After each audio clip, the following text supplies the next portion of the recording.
Assalamualaikum warahmatullahi wabarakatuh. Baiklah, di sini kami dari kelompok 2 dengan anggota Adik Nofriansa Fitri, Fitri Hermayanti, Miftahul Janah dan Dimas Agustian. Saya di sini sebagai pengisi suara, yaitu Dimas Agustian. Kami akan menerangkan tentang pendidikan seni rupa.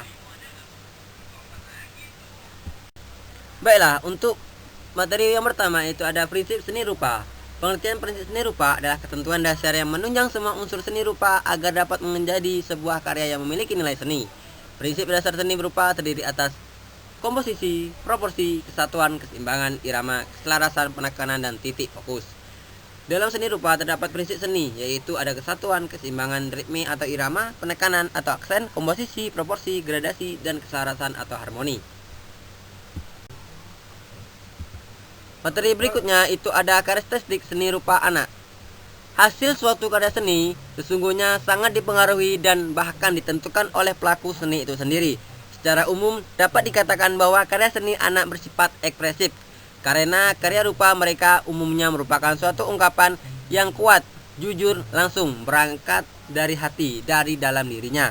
Bersifat dinamis yaitu artinya karya mereka umumnya mengesankan sesuatu yang bergerak terus. Pada pemilihan warna, misalnya anak lebih suka pada warna kontras, tajam, ataupun mencolok. Adapun materi berikutnya itu ada tipologi. Tipologi seni rupa anak itu terdiri dari 3, yakni ada visual, haptik, tipe campuran atau visual haptik. Sebenarnya, pada kenyataan jarang tipe-tipe ini muncul secara murni. Umumnya tipe ini muncul atau bergerak dan cenderung bercampur. Yang pertama itu ada tipe visual. Cirinya itu lebih menonjol daya tangkap indrawinya. Kemudian ada mengutamakan kesamaan hasil rekaman objek nyata, memperhatikan proporsi dan perbandingan rekaman objek nyata, menonjolkan sentuhan perspektif.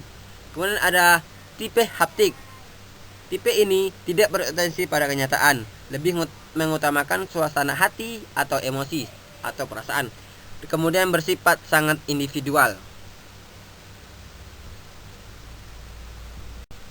Adapun materi berikutnya itu ada tahapan periodisasi seni rupa anak. Menurut Lowenfeld dan Lambert W. Brittain pada tahun 1980, tahap perkembangan seni rupa anak itu ada 5. Yang pertama ada tahap coreng-moreng, tahap prabagan, tahap bagan, tahap permulaan realisme, dan tahap realisme semu. Contoh prinsip seni rupa yang pertama itu ada kesatuan. Kenapa dikatakan kesatuan? Karena perpaduan unsur seni rupa antara satu dan lainnya dalam karya seni disebut kesatuan. Ketika menggambar, kamu harus melihat perpaduan antara unsur yang diterapkan. Perpaduan itu bisa dibuat harmonis, selaras, seimbang, dan tidak selalu menonjolkan satu sisi saja. Hasilnya, kesatuan dalam seni rupa akan menunjukkan hasil yang nyaman dipandang. Prinsip seni rupa dan penjelasannya selalu terikat pada aturan dasar penggambaran. Yang kedua dari contoh prinsip seni rupa itu ada keselarasan. Jika kesatuan adalah standar perpaduan unsur dalam satu objek, maka keselarasan berkaitan dengan seluruh elemen yang digunakan. Keharmonisan di dalam karya seni kamu akan diuji pada saat melihat objek, arsiran, dan pencahayaan, apakah sudah seimbang atau tidak. Gambar yang tidak selaras akan membuat audiens merasa tidak nyaman. Penyebabnya bisa dilihat dari gambar yang belum estetik karena keseimbangannya yang buruk. Contoh yang ketiga itu ada penekanan. Untuk menciptakan gambar yang bagus, kamu harus memiliki penekanan. Prinsip seni rupa dan penjelasannya mengarah pada objek yang ditonjolkan. Contoh, lukisan Mona Lisa karya Leonardo da Vinci yang menonjolkan sesosok wanita di abad pertengahan. Kemudian yang keempat itu ada irama. Irama yang fokus pada pengulangan unsur dalam karya seni. Pengulangan baik itu di arsirannya, gambar, warna, gradasi, garis, atau bentuk. Semua itu diperhatikan. Irama yang baik ialah tidak terlihat. Artinya proporsinya tepat sampai pengulangannya tidak terlihat. Pengulangan yang terlalu menonjol akan mengurangi nilai estetika karya seni tersebut. Oleh sebab itu, berhati-hatilah dalam menggambar pengulangan agar iramanya tepat. Adapun contoh yang kelima itu ada gradasi. Prinsip seni rupa dan penjelasannya sering membahas tentang gradasi. Hal ini disebabkan oleh unsur gradasi yang menyangkut arsiran, warna, dan gelap terang. Tekstur pada gambar juga dipengaruhi oleh gradasi sehingga efeknya bisa dilihat di mana saja. Penggambaran gradasi yang baik selalu nyata dan sesuai dengan kaidah kehidupan. Sebagai contoh, di saat ada cahaya pasti ada bayangan yang membelakangi objek tersebut.